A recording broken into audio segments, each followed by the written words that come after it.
মদিনার আকাশে তখন ধীরে ধীরে নামছিল সন্ধ্যার আধার, হালকা ধুলো আর নীরবতার চাদর।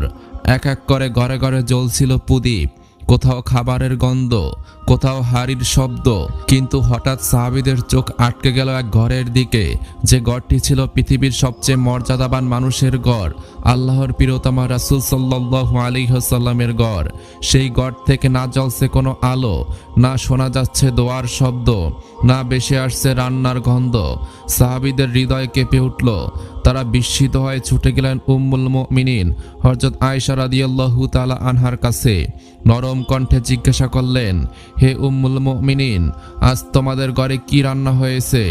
আয়েশা রাদিয়াল্লাহু তাআলা আনহা কিছুক্ষণ নীরব রইলেন, তারপর মাথা নিচু করে বললেন, আল্লাহর কসম, মাসের পর মাস আমাদের চুলায় আগুন জ্বলেনি, আমাদের ঘরে কোনো হাঁড়ি বসেনি, আমাদের খাবার ছিল শুধু খেজুর আর পানি। এই কথা বলার সময় যেন তার চোখে জমে উঠেছিল অশ্রু। যিনি ছিলেন মানুষের মধ্যে সর্বশ্রেষ্ঠ, যিনি ছিলেন আল্লাহর সবচেয়ে প্রিয় বান্দা, যার নাম শুনে আকাশ কেঁপে ওঠে, সেই নবীজি সাল্লাল্লাহু আলাইহি ওয়াসাল্লাম মাসের পর মাস কাটিয়েছেন শুধু খেজুর আর পানি দিয়ে। অথচ তিনি চাইলে আল্লাহ পাহাড় সমান সোনার রূপা তার হাতে তুলে দিতেন। এরপর এক রাতে নবীজি ক্ষুধার কষ্ট এতটাই বেড়ে গেল যে তিনি ঘর থেকে বের হয়ে এলেন। তখন রাতের চাঁদ যেন উজ্জ্বল ঝলমলে আলো দিচ্ছিল। পথে হঠাৎ তার দেখা হলো আবু বকর রাদিয়াল্লাহু তাআলা আনহুর সাথে। কিছুক্ষণ পর হযরত ওমর রাদিয়াল্লাহু তাআলা আনহু এসে দাঁড়ালেন। নবীজি সাল্লাল্লাহু আলাইহি ওয়াসাল্লাম কোমল কণ্ঠে জিজ্ঞাসা করলেন, হে আমার প্রিয় সাথীরা, তোমরা এত রাতে কেন ঘর থেকে বের হয়েছো? তারা লজ্জিত কণ্ঠে বললেন, হে আল্লাহর রাসূল, ক্ষুধা আমাদের ঘুমাতে দেয়নি। নবীজি সাল্লাল্লাহু আলাইহি ওয়াসাল্লাম ধীরে ধীরে হেসে বললেন, আমাকেও ঠিক এই একই কারণে বের হতে হয়েছে। অথচ এত কষ্ট করার পরেও নবীজি কোনো অভিযোগ করতেন না, বরং আল্লাহর কাছে শুকরিয়া আদায় করতেন। এরপর বিশ্বনবীর খুবই অভাবে দিন কাটছিল। তিনি রাস্তা দিয়ে যাচ্ছিলেন, তখন তিনি একটি সাইনবোর্ডে লেখা দেখলেন, ইহুদির খেজুর বাগানে পানি দিলে খেজুর দেওয়া হবে।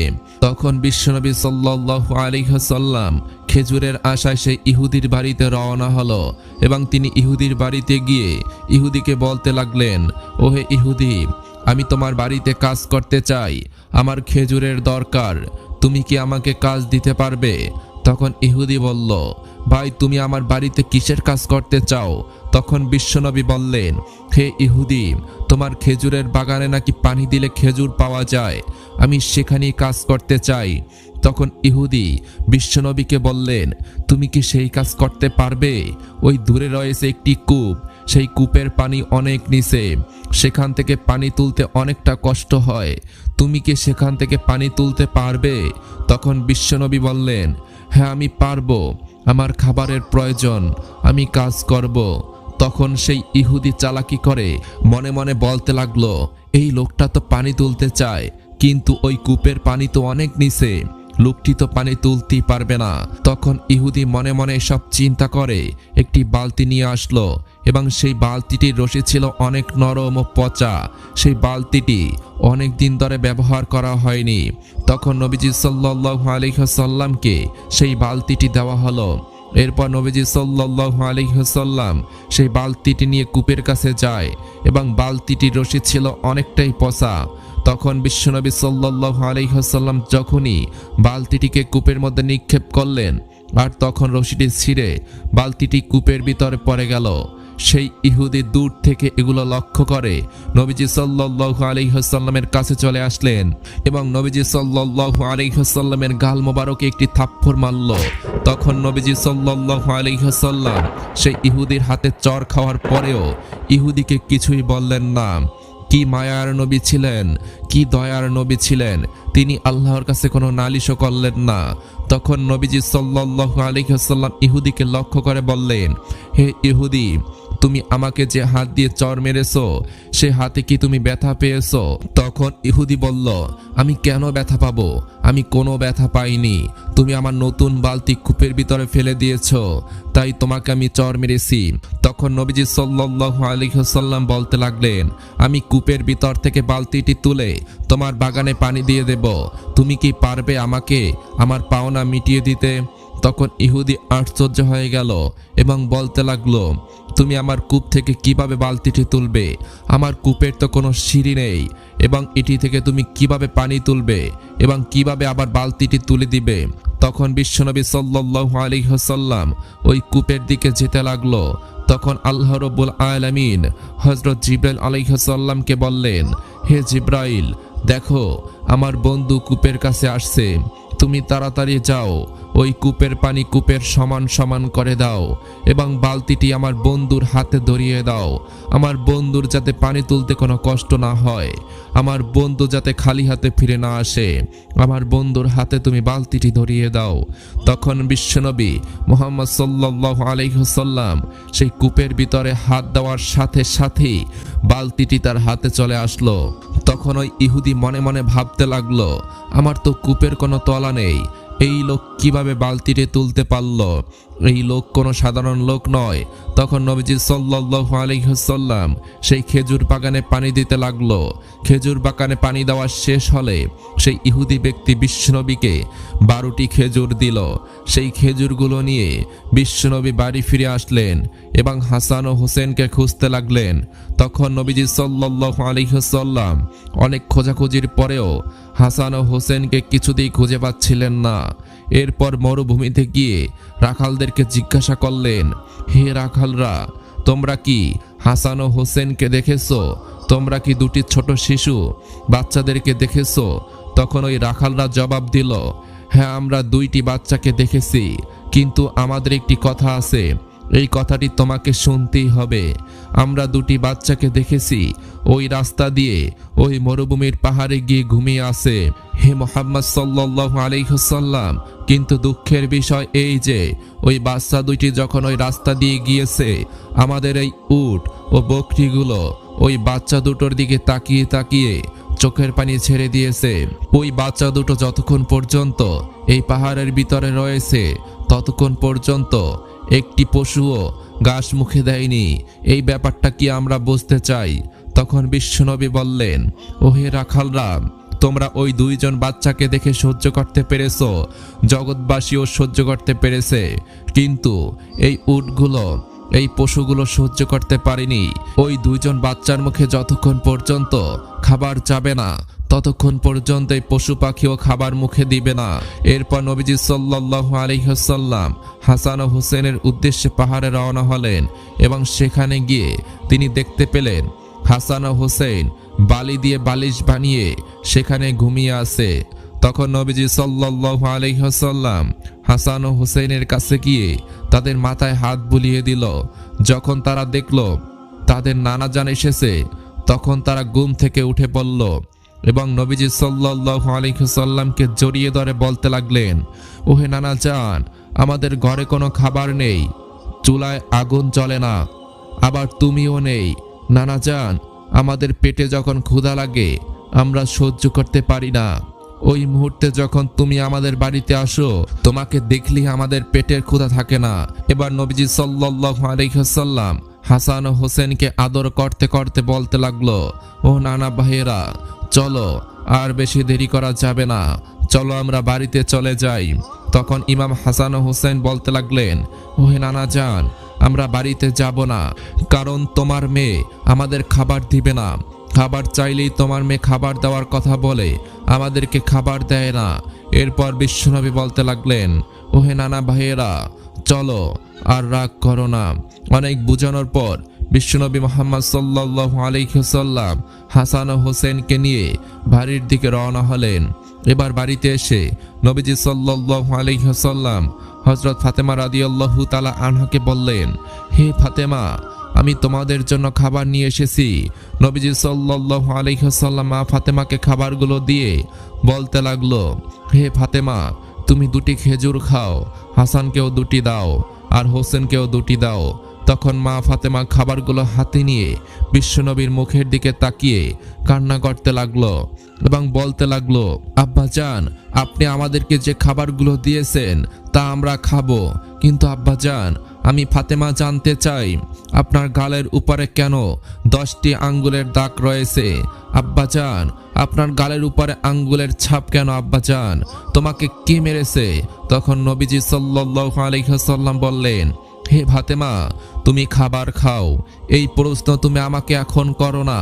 অন্যদিকে ওই ইহুদি যখন বাসায় গেল তখন ইহুদির স্ত্রী ইহুদিকে প্রশ্ন করল, তুমি কাকে মেরেছো, তুমি কি জানো? তখন সে ইহুদি বলল, না আমি তো জানি না, আমি তো সাধারণ মোহাম্মদকে মেরেছি, তাতে কি সমস্যা হয়েছে? তখন ইহুদির স্ত্রী বলতে লাগলো, তুমি যেই লোকটিকে মেরেছো তাকে মারার অপরাধ কি হতে পারে? তুমি কি জানো ওই লোকটি হচ্ছে আখিরি জমানার নবী হযরত মুহাম্মদ সাল্লাল্লাহু আলাইহি ওয়াসাল্লাম। তুমি সেই লোকটির গায়ে হাত তুলেছো, তোমার এই অপরাধকে আমি মানতে পারছি না, তোমার এই হাতটি নষ্ট হয়ে যাবে। তুমি তাড়াতাড়ি যাও, তার কাছে গিয়ে ক্ষমা চাও, তার কাছ থেকে ক্ষমা নিয়ে আসো, কারণ তুমি তার গায়ে হাত তোলার কারণে তোমার হাত আর ভালো নাও থাকতে পারে। তখন ইহুদি বলল, হে বিবি, এই লোকটি যদি আখিরি জমানার নবী হয়, এই লোকটি যদি শেষ নবী হয়, ওই নবীকে আমি মেরেছি, এই হাত আমি আর রাখবো না, এই হাত আমি রাখতেই চাই না। এরপর ইহুদি আরো বলল, এই বিচার আমি কাউকে দিব না, কোনো রাষ্ট্রপতিকে দেব না, কোনো লোকের কাছে দেব না, আমার বিচার আমি নিজেই করতে চাই। তখন সেই ইহুদি তার স্ত্রীকে বলতে লাগলো, আমার বিশ্বাস এ কোনো সাধারণ মানুষ হতে পারে না, এ যদি সাধারণ মানুষই হতো তাহলে আমার বালতিটি কোনোভাবেই ওখান থেকে তুলে দেওয়া সম্ভব ছিল না, নিশ্চয়ই এর ভিতরে কোনো আল্লাহর নিদর্শন রয়েছে। সেই ইহুদি তখন তার স্ত্রীকে বলতে লাগলো, হে আমার বিবি, তুমি তাড়াতাড়ি যাও, আমার জন্য দা নিয়ে আসো, আমার নিজের হাত আমি নিজেই কেটে ফেলবো। তখন সেই ইহুদি নিজের হাত নিজেই কেটে ফেললেন। এরপর সেই ইহুদি তার কাটা হাতটি নিয়ে নবীজি সাল্লাল্লাহু আলাইহি ওয়াসাল্লামের বাড়িতে রওনা হলেন। ইহুদি একটু সময় গিয়ে নবীজির বাড়িতে হাজির হলেন। তখন বাড়ির ভিতর থেকে খবর আসতে লাগলো, নবীজি সাল্লাল্লাহু আলাইহি ওয়াসাল্লাম বাড়িতে নেই, তিনি তার মেয়ে ফাতেমার বাড়িতে গিয়েছেন। তখন বিশ্বনবীর সাথে মা ফাতেমা কথা বলছিলেন। মা ফাতেমা বলতে লাগলো, ও আমার আব্বাজান, যতক্ষণ পর্যন্ত আপনি আমাকে না বলবেন আপনার গালে কে থাপ্পড় মেরেছে, ততক্ষণ পর্যন্ত আমি খাবার খাবো না। আব্বাজান, আপনি কি আল্লাহর দরবারে বলতে পারেন না যে লোকটি আপনার গালে হাত তুলেছে তার বিরুদ্ধে আল্লাহর কাছে বিচার দিতে পারেন না? কিন্তু আমি ফাতেমা আজকে আল্লাহর কাছে দুই হাত তুলে বলবো, এই লোকটি ধ্বংস হোক।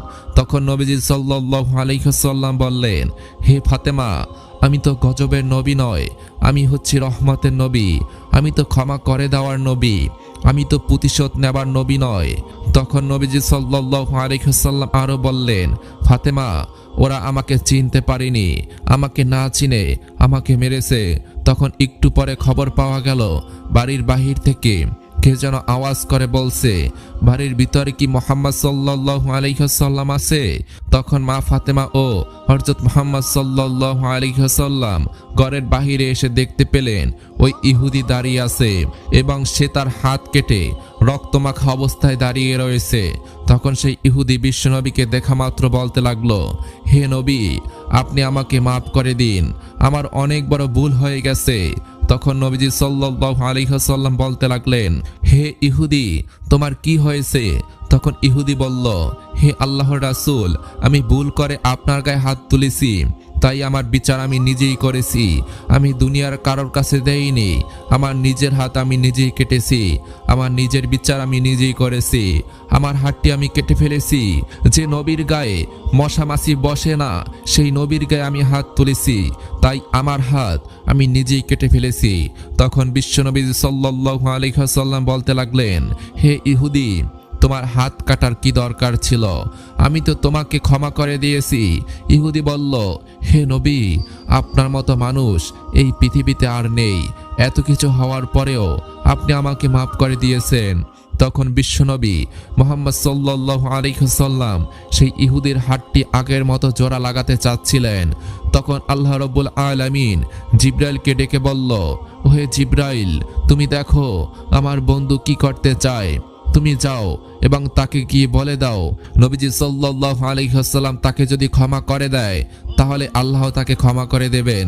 তখন জিবরাইল আলাইহিস সালাম আল্লাহর নির্দেশে নবীজি সাল্লাল্লাহু আলাইহি ওয়াসাল্লামের সামনে উপস্থিত হলেন এবং বলতে লাগলেন, ইয়া রাসূলুল্লাহ, আমার সালাম গ্রহণ করুন এবং আল্লাহর সালাম নিন, এবং বলতে লাগলেন, আপনি কি তাকে ক্ষমা করেছেন?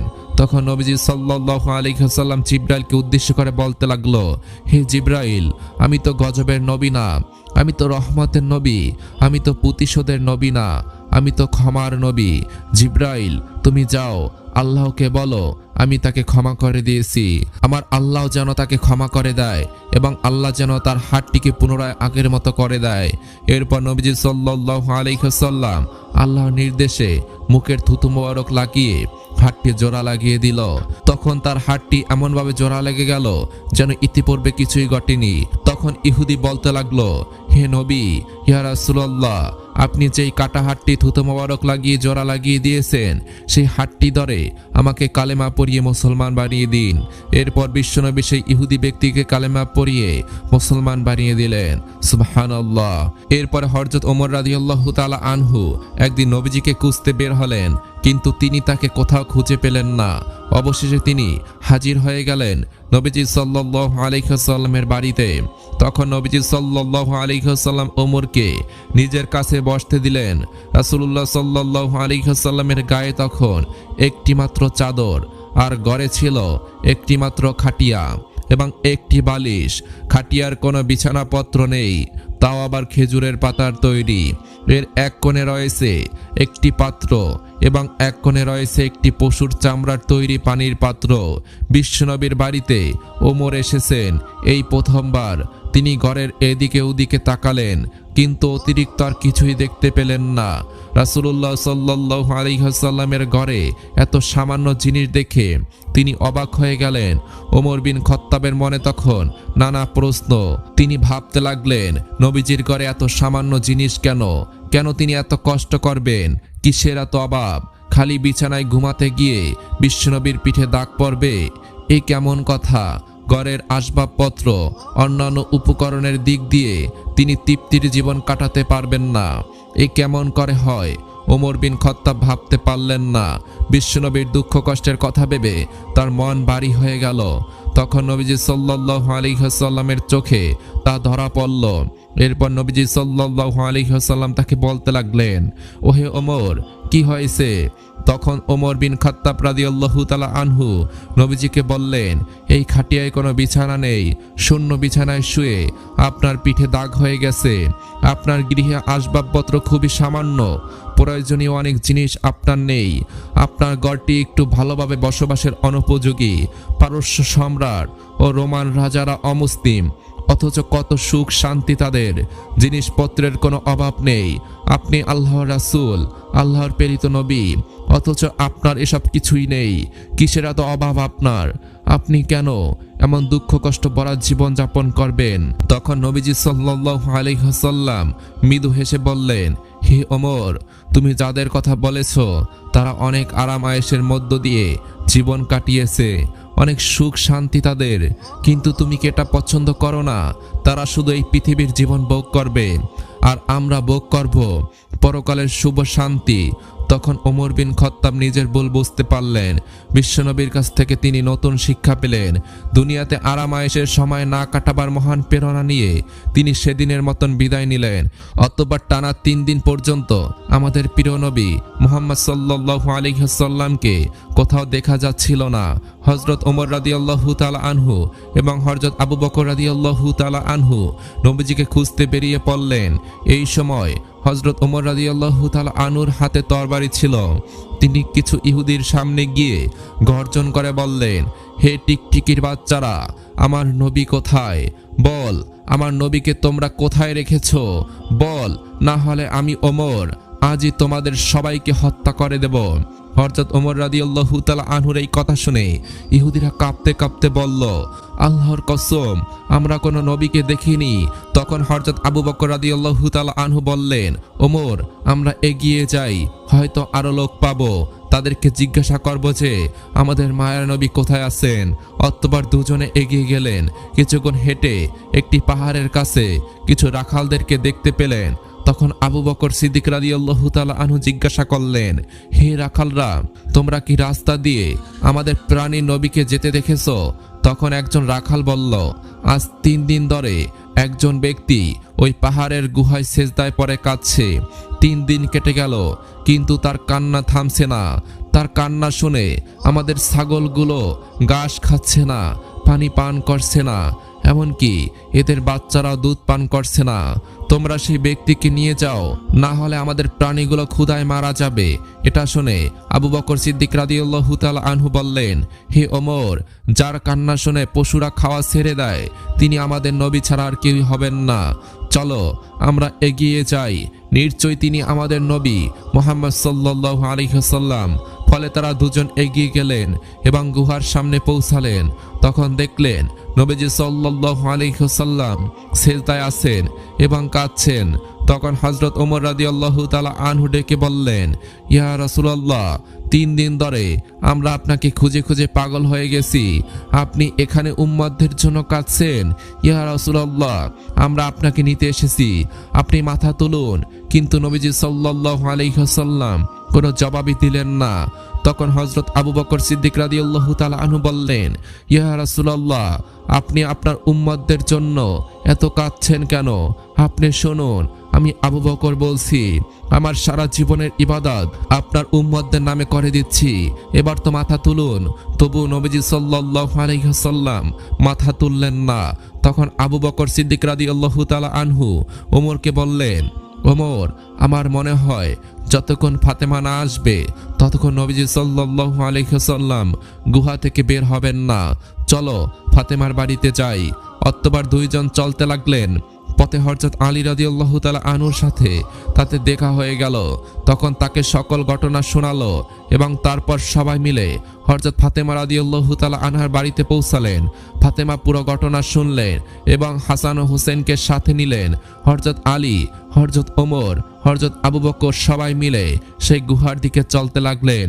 গুহার সামনে পৌঁছে হযরত ফাতেমা রাদিয়াল্লাহু তাআলা আনহু অস্ত্রসিক্ত নয়নে বললেন, ইয়া রাসূলুল্লাহ, বাহিরে বের হয়ে আসুন, দেখুন আপনার আদরের নাতি হাসান ও হুসাইন এসেছে। এবার তো আপনি আপনার মেয়ের খাতিলে মাথা তুলুন। আব্বাজান, আপনি এটা কিভাবে করতে পারলেন? আপনি 3 দিন ধরে আমাদের সবাইকে ছেড়ে এই গভীর পাহাড়ের গুহায় একা একা কাঁদছেন। আপনার কি আমাদের প্রতি একটু মায়া হয় না? আমরা আপনাকে অনেক খুঁজেছি, কিন্তু কোথাও আপনার খোঁজ পাইনি। আপনি কিভাবে আমাদের ভুলে গেলেন? আপনি আপনার প্রিয় নাতি হাসান এবং হোসাইনকে ভুলে গেলেন। আব্বাজান, এবার উঠুন, আমি আপনাকে নিতে এসেছি। কিন্তু নবীজি সাল্লাল্লাহু আলাইহি ওয়াসাল্লাম মাথা তুললেন না, সেজদায় পড়ে আছেন এবং তিনি কাঁদছেন। তখন হযরত ফাতেমা রাদিয়াল্লাহু তাআলা আনহা কাঁদতে কাঁদতে বলতে লাগলেন, হে আব্বাজান, আমি ফাতেমা আপনাকে ওয়াদা করছি, আমার উম্মতদের জন্য আমি আমার প্রিয় পুত্র এবং আপনার প্রিয় নাতি হাসান ও হুসাইনকে কোরবানি করে দেব। সেই সময় আল্লাহ রাব্বুল আলামিন জিবরাইল আলাইহিস সালামকে বললেন, হে জিবরাইল, তুমি এখনই আমার বন্ধুর কাছে যাও, আমার বন্ধুকে বলে দাও সেজদা থেকে মাথা তুলতে এবং জানিয়ে দাও যে আমি আল্লাহ রাব্বুল আলামিন তাদের সমস্ত উম্মতদের দায়িত্ব নিজের উপর নিয়ে নিয়েছি। জিবরাইল আলাইহিস সালাম তখন সেই পাহাড়ের গুহায় এলেন এবং বললেন, ইয়া রাসূলুল্লাহ, আপনি মাথা তুলুন। আল্লাহ রাব্বুল আলামিন এইমাত্র আমাকে খবর দিয়েছেন আপনার সমস্ত উম্মতদের দায়িত্ব আল্লাহ নিজেই নিয়ে নিয়েছেন। এই কথা বলে জিবরাইল আলাইহিস সালাম চলে গেলেন। তারপর নবীজি সাল্লাল্লাহু আলাইহি ওয়াসাল্লাম সিজদা থেকে মাথা তুললেন এবং নিজের বাড়ির দিকে রওনা হলেন। এটাই ছিলেন আমাদের রহমতের নবী, দয়ার নবী, মায়ার নবী। ইসলাম প্রচারের স্বার্থে এরকম ভিডিওগুলো পেতে আমাদের চ্যানেলটি সাবস্ক্রাইব করে রাখুন। ধন্যবাদ।